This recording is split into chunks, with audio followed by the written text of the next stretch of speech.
Moving on. So, for those of you who were here last year, you heard me say this, but I'm going to repeat it. Our 10-year goal is to, by 2031, eliminate substance misuse among our youth in the greater Raymond community. Lofty goal, but everyone in this room plays a part in making us progress toward that goal. So, now that the clicker is working, I'd like to quickly say thank you to all of our sponsors who make this event happen. Our legacy sponsors, Walmart Logistics, M&T Bank, Save Your Breath, AmeriHealth Caritas, Exeter Hospital, and IC Reed and Sons. They are two of our empowerment sponsors. Our education sponsors include Palmer Gas and Oil, the Raymond Area Rotary Club, Granite State Specialties. Our advocacy sponsors, Edward Jones, that's the Raymond's office, Jackson Lumber and Millwork, Little Woods, Excel Physical Therapy, Unite Us, SAM, Smart Purchase Marijuana, the Katie Coalition, and here's a nice picture of our RCFY Board of Directors. So thank you to them. All right, so now that the slides are working, I skipped ahead to one of them, but we'll skip over this one too. Now, this is not the first time that she has joined us, and it is my pleasure to welcome back Senator Maggie Hassan for some remarks.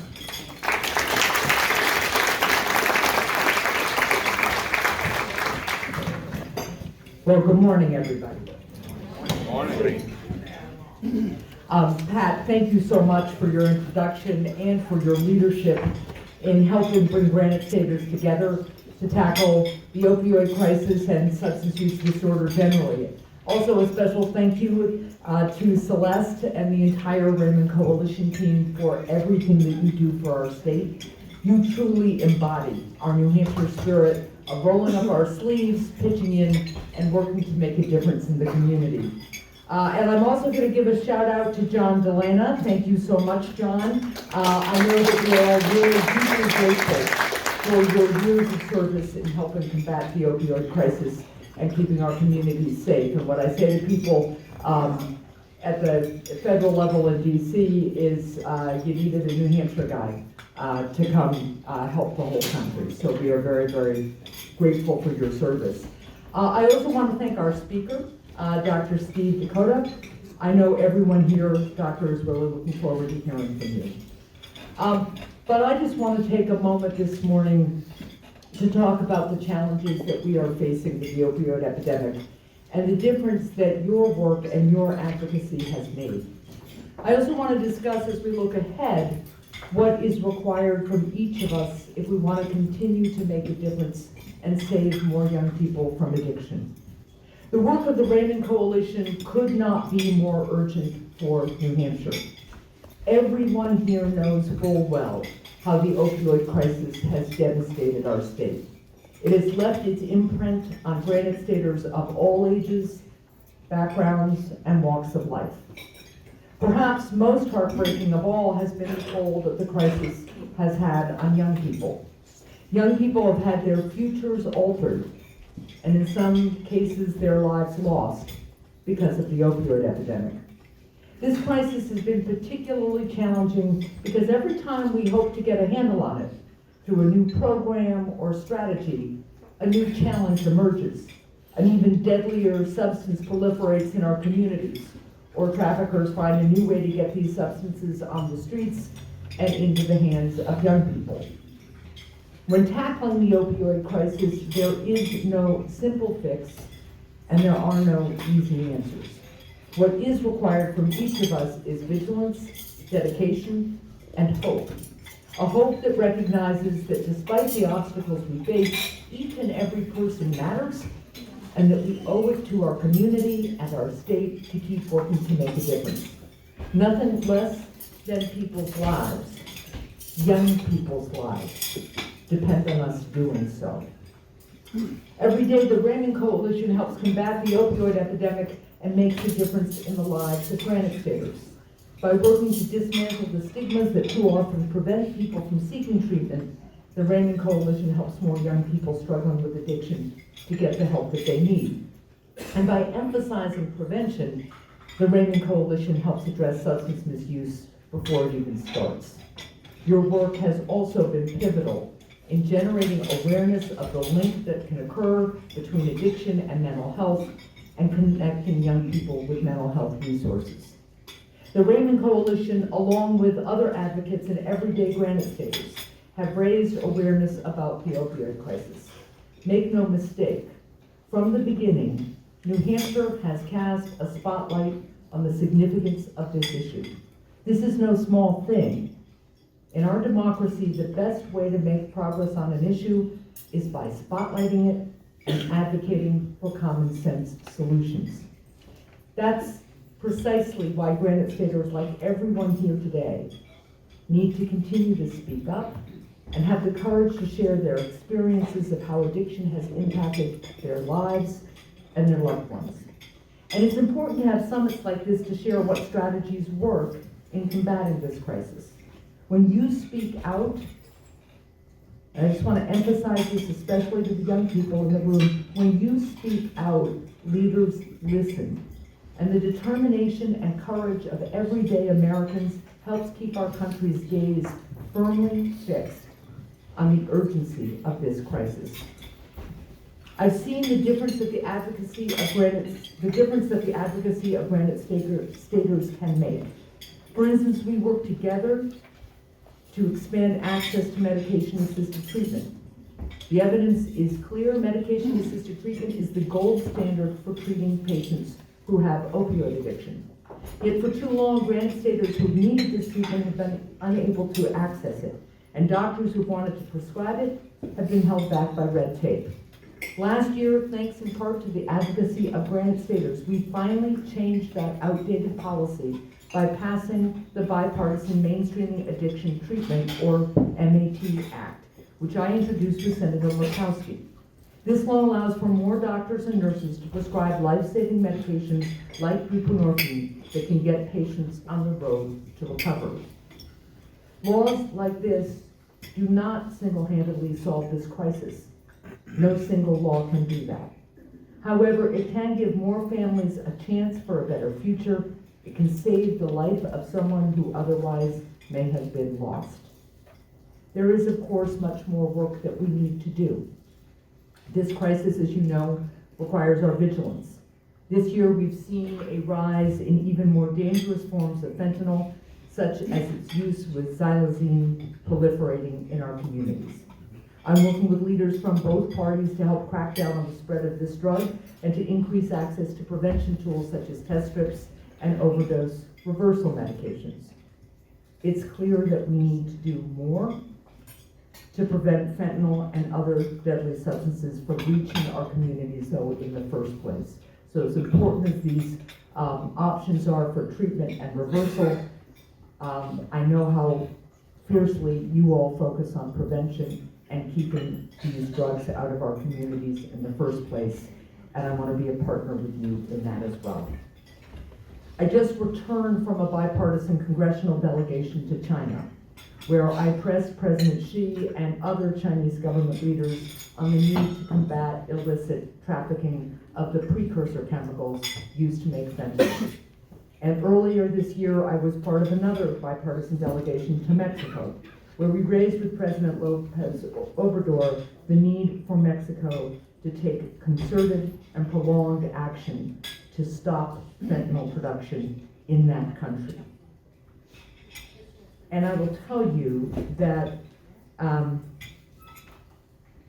we pushed hard on this, but what I think moved the leaders in those two countries more, and we'll have to see whether they actually put actions behind their words, was being able to talk about the experience of families and young people in our country. I don't think anybody had talked to these two leaders of China and Mexico about this, nor about the steps we have taken to try to reduce demand for the drugs in the first place and to hold corporations accountable for their role in the crisis.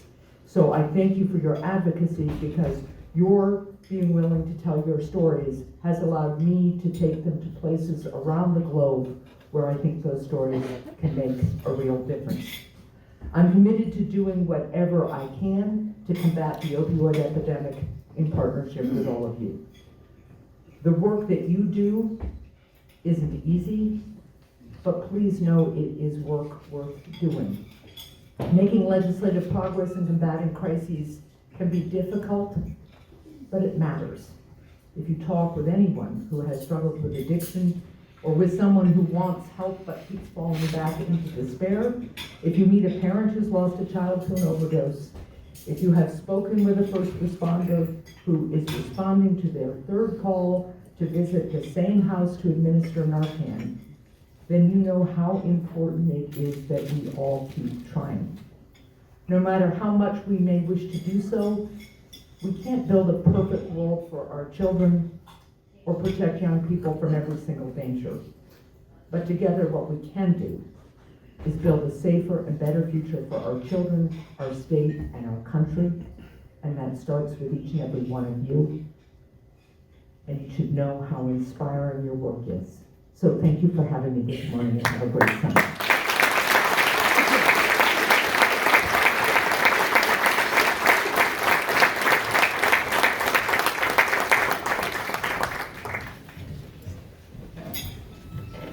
And now it is my honor to bring up our Executive Director, Celeste Clark.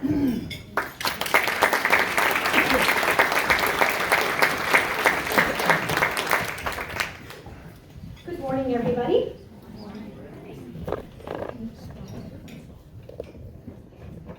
Thank you all for coming. It's great to see so many people in the room, old friends and new friends here. Very nice. Our theme this year of the coalition, if you didn't happen to notice, is seeds. The flowers of tomorrow come from the seeds planted today. And what a better thing to think about when we think about prevention. The work that we're doing today is definitely influencing tomorrow, and that's why our work is so important. October is also Substance Misuse Prevention Month, and prevention promotes health, wellness, and well-being. So who wouldn't want to be a part of doing something like that? We've gotten a lot of conversation recently about what a coalition is. A coalition is an arrangement for cooperation and collaboration amongst community partners where all of us keep our own identity, but we work together to build a safe and healthy community. Who is responsible for prevention? If we put it and we said everybody had to do their own work in their own silo, I was just talking to one of our partners here earlier about how important it is for us to work together. Imagine if we didn't work together. This room would not be happening. All of us would not be here. We would be at our own desks and our own offices coming up with our own plans to try and make a difference. And all of those things would be really great and be really important and would make a difference in some way. But if all of us are here together, we can have a much bigger impact. We are a drug-free community coalition. And I just want to share with you, I'm very excited because we have a brand new drug-free community coalition that we added to the New Hampshire family this year. Amy Michaels is here from the Portsmouth Coalition. We worked a little bit with them, helping them get started. And I know several other drug-free community coalitions are in the room too. Deb Narrow is here. And it's very funny that I'm going to share the story with you because when we got our Drug-Free Community Coalition grant in 2010, somebody asked me about our work, and I said, do you know the Katie Coalition? I said, we want to be just like the Katie Coalition. And Amy sent me an email 2 or 3 weeks ago, and she said that she was out in her community, and they asked her about what the work they were going to be doing. And she said, do you know the Raymond Coalition for Youth? We want to be just like them when we grow up. So, made me smile. But all of these people are required to be at the table, and all of you are in the room. In order to have a drug-free community coalition grant, you have to say that you're working together with your community, and you're not one of those silos. Because silos, again, get things done, but when we do it together, it's much more important. So when you came in, one of our amazing young youth action members was giving you a dot to put on a chart, and that was the purpose of that activity, to see who we have in the room and highlight our partnerships. So thank you for participating in that. If you didn't put a dot on the chart, before you leave, make sure you get a dot and put it on the chart. And this is what working together looks like. And I'm going to use an example of a fabulous event that just happened this weekend. The Raymond Recreation Program in town ran Family Fun, Fall Family Festival. That's things. Fall Family Festival on Saturday, which a lot of us in the room were at that event, participated in that event. And at a coalition meeting in August or September, we were talking about it. Tammy mentioned it. Tammy is an assistant rec director. and Colin from the New Hampshire National Guard was there. And he said, would you like the Black Hawk helicopter to come to that event? Well, yes, we would. So it was super cool. But that happened because we were at a meeting talking about things together and putting it on the table. That's exactly what the coalition is. So some people have asked for numbers. For the past year, we've had 13 monthly coalition meetings with 260 guests. Anybody who comes to that meeting knows that not the same people come every month, but we have a good core of people who come. And that was a comment from somebody who was there. It's my pleasure to join your meeting. What a strong group of passionate professionals supporting Raymond's youth. That's a pretty awesome quote. Pam Baker, raise your hand, Pam.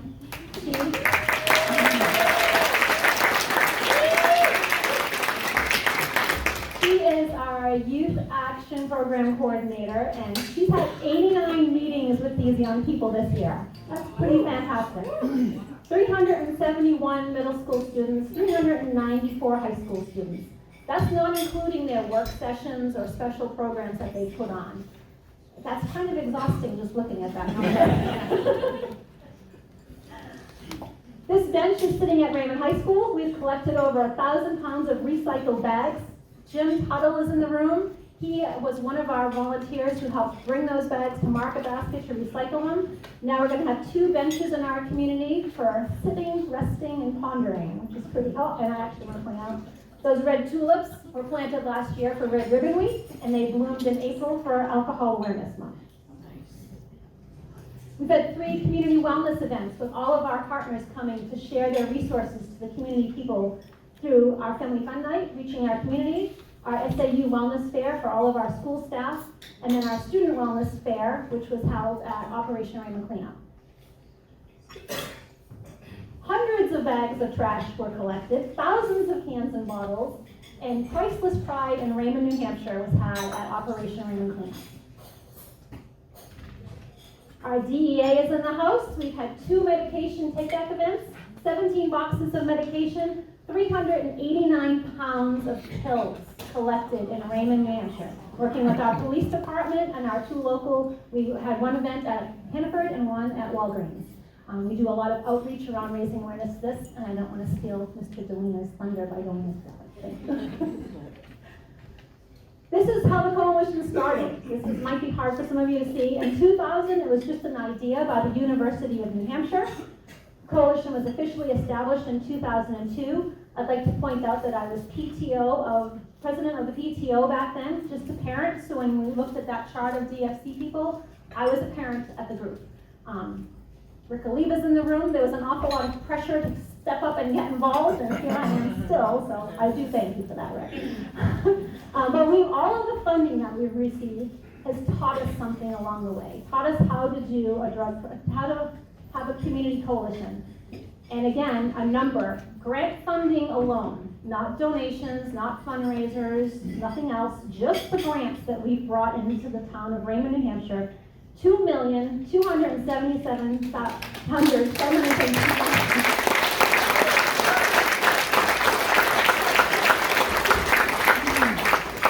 Thank you, Pam Turcott, for getting that number for us. So the numbers are important. All of those are great numbers when we can tell the story of what the coalition is doing. This is why it's important. Because 110,757 Americans lost their lives last year to an overdose. 486 of them were in New Hampshire. So in July, we heard that there were record amounts of overdoses in Nashua and Manchester. So I asked for our opioid numbers for Raymond through our ambulance. And in 2022, we had 9 overdoses for the whole year. For the first 7 months of this year, we had 21 overdoses and 1 of them fatal. And I just wanted to point out that something that we've all heard about, a Narcan kit. We've been sharing these Narcan kits thanks to our public health network, sharing them with us. These can save a life. And people will say, well, if nobody in my family uses drugs, I don't need to worry about it. You could be at the grocery store. You could be walking in the park. You could be anywhere, and this literally could save someone's life if you have it. It's just simple, squirt it up somebody's nose, call 911. But that's why the numbers we just saw in the news a couple nights ago, the numbers are going down in Nashua and Manchester, which is really good. But we don't think the opioid epidemic is going away. But this little packet right here is saving people's lives. We do have them at the back of the room if you'd like to grab one. We talk about opioids a lot, but 140,000 people lost their lives to alcohol use last year. I can tell you alcohol is something that our young people in Youth Action at both the middle and the high school have been talking about, and our youth risk behavior survey shows that this is something that really needs to be of a concern too. Speaking of which, we just got our youth risk behavior survey for 2023. We administered thank you to the Raymond School District for allowing us to do this, for being a partner for this. We administered it in March of 2023. And Dr. May Delaney is our evaluator for collecting this information.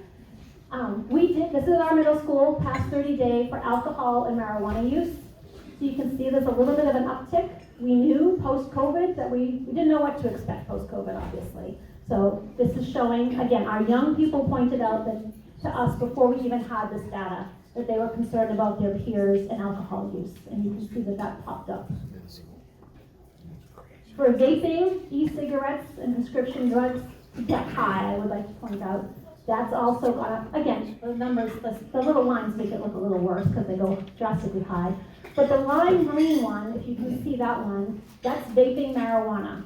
And that, again, is something that was brought to our concern through our young people, because vaping, we've heard over and over again, is an issue, but now vaping marijuana is something that kids are telling us. So we added that to our youth risk behavior survey, and that jumped at the middle school level from 2 to 5%. So why is that super concerning? Because some people think about marijuana and they think about it as a little leafy green substance that you roll up. Vaping marijuana is high concentrated THC, with very high concentrates of THC, which can lead to mental health issues, psychosis, something that's very concerning to all of us in the prevention field. This is high school data. You can see the trend, alcohol and marijuana use for the past 30 days. Again, not super surprising post-COVID. We had a big drop, so we were aware of not getting too excited and celebrating that big drop. So now we're back on pre-COVID numbers. Still something that we can work with. We're going to work on these things. These are about vaping marijuana, cigarette use. Again, at the high school, you can see the little lime green light is the vaping marijuana, jumped from 9% to 17%. I am positive that when we get the state data back, if they collected this also, we're going to be right in line with the state. This is not unique to Raymond, it's just that we've collected this data here to tell our story. And this is prescription drugs and heroin use, because we have a Comprehensive Addiction and Recovery Act grant, so we collect these numbers. So why do we do this? Why do we collect the numbers? What do we do with them? This is everything the coalition is. We take this number, these numbers, we're not going to sit on them. I am a part of the school as a behavioral health action team. Got that right, Sam, right? And we're going to be using those numbers there. We are going to be using them at the coalition meeting. We use them with our young people, and we talk about what program we are going to put in place to address these issues. Substance misuse doesn't always look like prevention. And how many of you know this is your egg, this is your brain on drugs, and the egg in the frying pan? People will say it wasn't a very good campaign, but many of us know what that campaign is. But prevention doesn't necessarily look like just say no to drugs. It looks like all of these things that the coalition works on together, providing information and support, increasing access and reducing barriers, modifying and changing policies. If a young person is caught with a vape pen in the school, do we want them sent home for 10 days, or do we want to have a program in place or a policy where they can get 5 days of education and learn from their mistake? That's far more important. So these are some of the things that we work on. Risk factors for substance misuse, a lack of caring adults. I have some data about that also. Easy access to substances, lack of awareness to the harms. So these are also things that we work on. The programs that I mentioned in the beginning, while they look like a lot of fun, those are actually all prevention activities, engaging children in the community. And it only takes one caring adult to make a difference in the life of a child. That's something the coalition has worked on from the beginning through the Search Institute, with a book from Parent, Teacher, Mentor, Child, Mentor, Friend. It's a simple hello in the grocery store. How are you doing? How is your day? Checking in with the kids. And I have to say, I'm going to give another shout out. I did it at the school board meeting the other night. Again, I mentioned I'm part of the behavioral health team at the school. Our new principal, Mr. Ganable, he did an exercise with the staff this year where he put all the students' names on a wall, and then the teachers had to identify who knew those students. And then any of the students that didn't have a name, other teachers or staff in the building had to, I'm going to use the word adopt, but they didn't, obviously. They're just going to check in on those students, make sure they're doing well, make sure they have somebody in the building. That is huge prevention. That is like, I was so excited when I heard that. This is middle school data. This is 75% of students feel like they matter to people in their community. That has gone up. We want to keep that number going up. 65% of Raymond High School students feel like they matter. Again, we want that to go up. This is what the coalition is all about, supporting our young people. 41% of students had at least one parent who talked to them about the dangers of drugs and alcohol. That means 59% have nobody talking to them. That's where the coalition comes in. That's where caring people in the community come in to raise awareness to these things.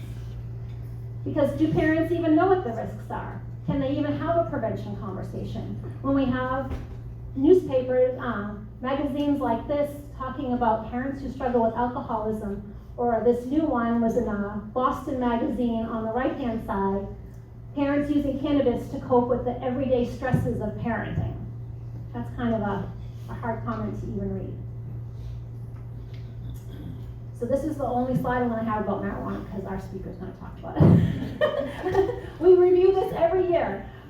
It's important to know the law. There are a lot of people who are confused about what's going on with marijuana in the state of New Hampshire. We have therapeutic cannabis for anybody who has a qualifying medical condition. Marijuana has been decriminalized in the state of New Hampshire, but it is still illegal in the state of New Hampshire. There's been a lot of conversation. Representative Cahill is in the room. He is on a marijuana study commission. Ms. Deb Narrow is on that same commission. I don't know if Chief Pavonsky's here or not. But they're the prevention people on the committee looking at a state-run model, and would that be an ideal model for us to have? I'm not going to answer that question. We want to look at the safety of children. That is our primary concern, keeping our kids safe. And we know that increasing access to a substance increases use. So what's next? These are all the fun things that the coalition does that are actually prevention activities as well, connecting kids to the community. This is how you can connect with the coalition. If you take any pictures, please use hashtag RCFY so we get a copy of them. That would be fabulous. At our next meeting on November 10th, Dr. May Delaney will be with us, and she will be sharing a deep dive into the Youth Risk Behavior Survey. So we're going to be talking far more in depth, past 30-day use, the perception of wrong, the perception of harm, why kids are reporting that they're using. So you're all invited to join us at that meeting. We always want to share hope that we have a new 988 suicide crisis lifeline. If you know somebody who's struggling, you can call, text, or visit the website. And New Hampshire has a rapid response access point, which that phone number can be called 24/7. And I want to highlight our student assistance counselors, Miss Massey and Miss Dory. Where are you ladies? Raise your hand.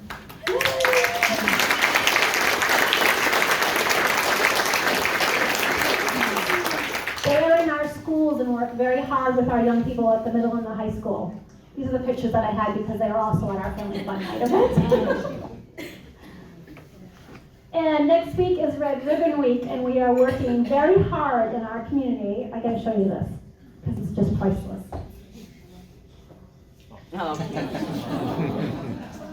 This is where prevention starts, at this age. So we have these going to all of our students, thanks to grant funding. We're working with our local Head Start preschool group. We're going to be going and visiting them to talk with the parents and share resources. That's how we help make a difference, by starting when they're young. And we have so many things from Red River Week that I can't even tell you. Every day is something going on. And we have a big Lights On Prevention extravaganza next Thursday, the 26th. We're highlighting kids' artwork. We're going to have a presentation to parents. And we're most importantly highlighting Mr. Pat Arsenault has the LEAP after-school program that he is the director of and does a fantastic job every day. We're going to be highlighting the importance of that program as well. So I also want to give a shout out to Pat for always having my back.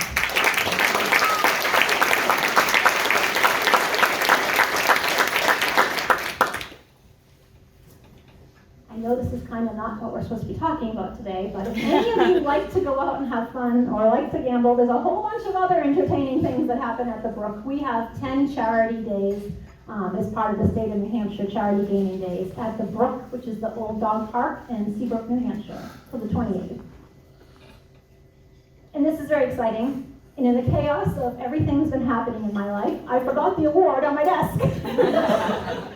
But we were very honored to receive a 2023 Academy of Criminal Justice and Science Innovation Award for all of the work that the Coalition does. I mentioned Dr. May Delaney. She's been collecting the data on the Coalition for many years. A long time. We're not necessarily an evidence-based program, but as she says, we most definitely are an evidence-based program with the numbers that we've collected, and now we have an award to prove it. So, a national award too, I might add.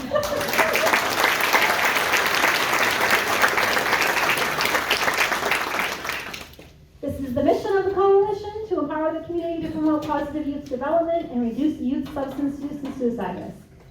We have a gala coming up in 2024 on March 23rd at the Atkinson Country Club.